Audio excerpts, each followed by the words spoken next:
Do it with me, come on. There we go, we're ready.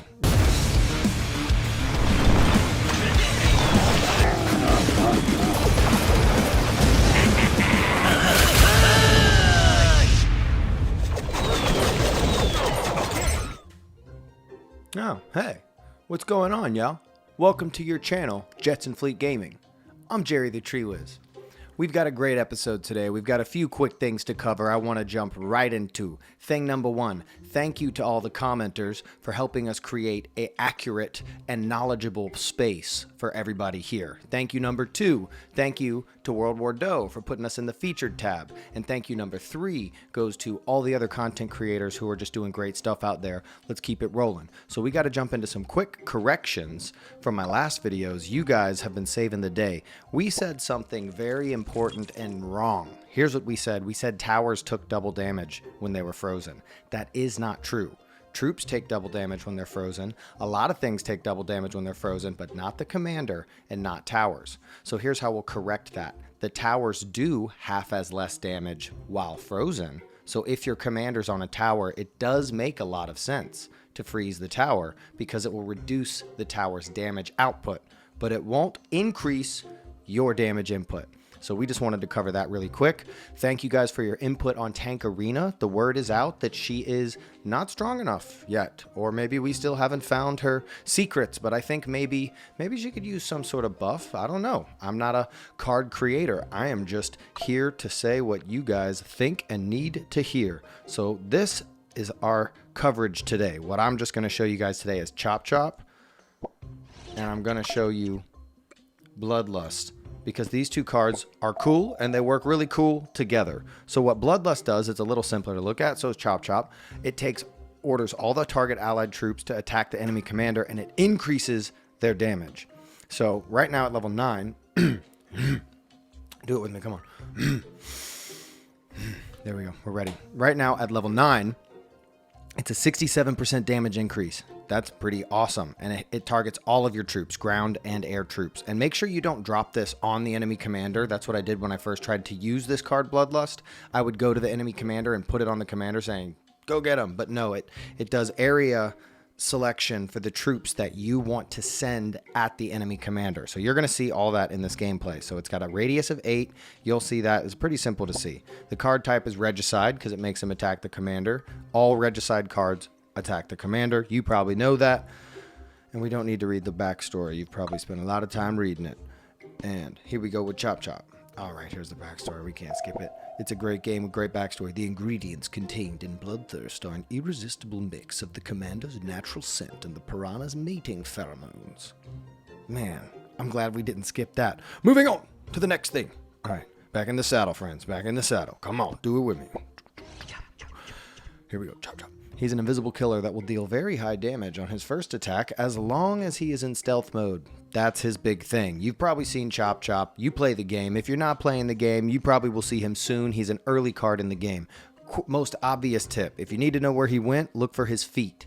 You can see his little invisible shoes moving around.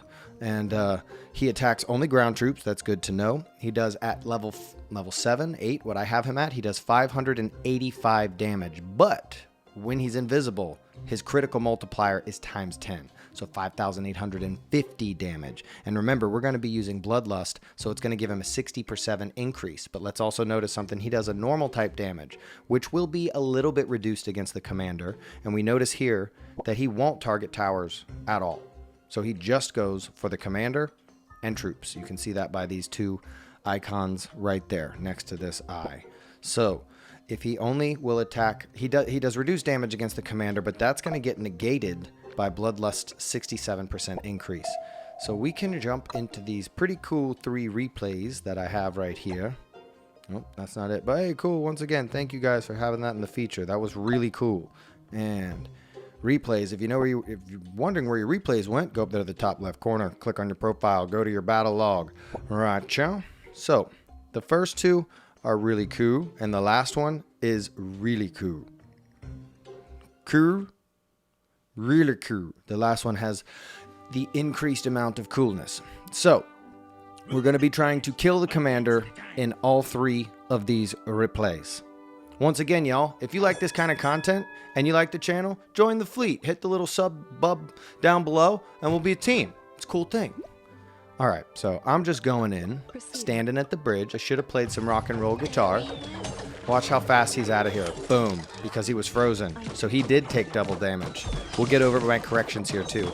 I really do like the Witch for this deck that we're using just because it'll be one of my only ways to get real big tower damage, and it just gets such good damage against the commander. So here you go. You see the Chop Chop? I just put Bloodlust on top of him, so he will just ignore everything like a silent killer. And whammy. So I'll also give you guys some tips on how to defend against him, because I have seen what this deck usually loses to. It always loses to higher level players using that Piranha tank, but I almost beat one at the end of this, so stick around for the end of this replay. It's one of the better replays I've actually shared, so I'm happy for that. So we just still need to focus on getting the commander. We're obviously going for our dough barrel because he's got a dough barrel in the back. We're going to try to freeze her, boom, because that stops her, and she does slayer damage, so it can get increased on troops, I think, so that's not the commander. But you see how freezing, how just epic that is? That's why you need to bring anti-freeze. That's what we covered in our last video as well. So we didn't even use Bloodlust on him because we didn't want to waste the 3 dough because he was already going for the commander. We're going to hit him with some missiles, and now when we get back to Bloodlust with the Chop Chop, it's going to be serious. Oh, we didn't even have to. So another tip that I'll give you with Bloodlust as we go into our next replay is it's really nice if you can have the Mad Scientist down and then play Chop Chop and then Bloodlust, both of them, because then you'll get the commander frozen. He won't take double damage. That's what we've learned from you guys. Thank you. Freezing things does a lot of double damage to most things, but not the commander, not to the towers. All right, so let's just go right into our next replay. Oh, where are we going, guys? We go up here and we go to the battle log. And then here's the next replay where we're just going to be going for the commander, guys. Get that commander achievement. Let's watch this one. We aren't giving you guys any victory instruments today, like the other victory flute and victory harp videos, because these aren't live matches. And our hands don't need to be warm, but why not, right? Let's go. Very well. We're bringing our witch in on that right tower. That was a bad move. You don't want to use the troop trap. It's 4 dough. She's 3 dough. So he's going to replay the witch, and I'm not going to kill her. I'm going to let Buck kill the witch. We're probably cycling right here to our Bloodlust and our Chop Chop, because that's the point of these replays, and I did them with that in mind. So we're going to try to freeze him. Shabadoo. Oh, and we're going to use our Chop Chop on that. Will he target it? Nope. See, he goes straight to the commander. Attacks the commander. Whammy. 5,850 damage, but not completely, because he does reduced damage against the commander and towers, because we didn't use Bloodlust on him. If we would have used Bloodlust, he would have had a 67% damage increase, negating the damage decrease. So we're going to target that heal bot up there. Everything in this game is made out of claymation, so it's not sad when their heads fall off. You just dough them back up. They're made out of dough. It's not claymation, it's dough. They're all made out of dough. Everything's made out of dough. Whoa. At your service. All right, here we go. We are trying to get back to our Chop Chop with Bloodlust, which is just so fun right now. Proceeding. Especially when they don't have Airstrike, because Airstrike is the bane of this play here. So here we go. I'm going to hit him with Bloodlust. There it is. Does increase damage. Watch this. And a Scourge. Wonderful. He's still going. He's invisible again. And he still has Bloodlust. He's going to chase him down and Scourge. That was perfect. Now this next replay is phenomenal. All right. Hold on. My computer's making sounds. It's celebrating with us. This next replay is awesome. We're going against someone much higher level than us. They're using a fish tank deck. They're throwing piranhas at us, and it just, you're going to see. We're going to do it together. Don't look to see if I win or lost. Spoiler alert. Spoiler alert. It's in the corner. Watch. Here we go. Like I said, we can always edit out my jokes. You guys haven't told me yet. We can shorten up my banter in the middle of these. But so far, I just kind of like rolling with you guys. All right, here we go. This is going to be a very fun replay, and I'm proud to show it regarding of the end. This guy's a high level and he's using this piranha tank. I told you this. It's going to be good. So what's going on? We're going to use this rage now, and we're going to do a teleport to that piranha tank to really get the most out of that rage. Shabadoo. And then we're going to put the teleport in front of our tower, and we know we're in a bad way. So how are we going to get to his commander? What are we going to do? We're just going to have to use our commander as effectively as possible. The buck got to that tower. That was a great move, because we needed to pull his commander away. That's one of the best ways to do that. Then we've got our witch going over this way, but she's going to burn to death, I believe. It's okay. We can put her back together with more dough in the future. We're going to hit Bloodlust on him, because that's what this video is for. And he's going to do massive damage. Whammy. So he's going to bail now and heal. That's what I'm calling. He's standing it out. He didn't have to bail and heal. I'm going to bail and heal. Okay. That's what happened. I knew. So what ends up going down in this replay is I'm going so fiercely for the commander, and I miss one chop because he gets frozen. Sorry for the spoiler, but keep your eyes peeled, because despite all of this madness, we almost pulled off an epic victory here.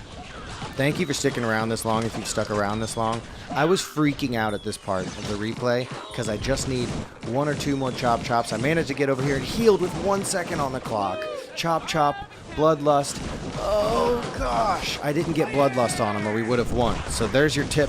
Huge tip. I missed that Bloodlust. Should have played the Bloodlust, and I missed it. So now I really don't have a lot of hope, but I'm going to try one more, and he's going to get frozen. And it would have been such an epic victory flute, victory harp. We'd have got the victory guitars off the wall for that one, and we would have just jammed with you guys. Jam City with you guys. It would have been Jam City. Man, it's all coming together. Don't you guys feel it? Just all in all, whatever it is, it's coming together. There it was. Invisible. We're going to hit him. We're going to get him. Oh, this is an epic replay, is it not? What happened to him? He got teleported back. Now look at this. You see? Oh my gosh, he's just stuck in this teleporter, and I should have won right there. There's piranha tanks, there's 2 piranha tanks. We're somehow still alive. He gets in, he does get the hit. You see, we would have, this is just insane. Godlike. What is going on? Seriously. And then I get the final chop down right here. Put the Bloodlust on top of him. And he gets frozen even though he was invisible. I'm very confused. I feel like watching that replay, watch it again, those last couple bits, I feel like some weird stuff happened, but not blaming the game. There's a lot going on. I can't even believe they're able to have this much going on in one game, but I enjoyed that match regardless of if there was any glitchy weirdness going on, but you can see the power of Chop, even against higher level players doing things like that. So take a look at that deck one more time. I really do want to say thank you guys. I have such a good feeling about this game, and more so this community than this channel. This channel is just here to serve you guys as a community. Let me know my mistakes. Let me know my corrections. We're trying to find the best of the best here and make it fun, y'all. Thanks for being a part of the fleet. I'm Jerry the Tree Wiz. You know what's up. There's the deck. Thanks for being around, y'all. Thanks for the feature. One more time, for real. Thanks for the feature. Thanks for playing along, y'all. You already know. Jets and Fleet till I die. Jets and Fleet till I die. I'm a danger to other shit, I'm a danger to myself. And the status of the world, this way's back to the max. Gotta tighten up the bell.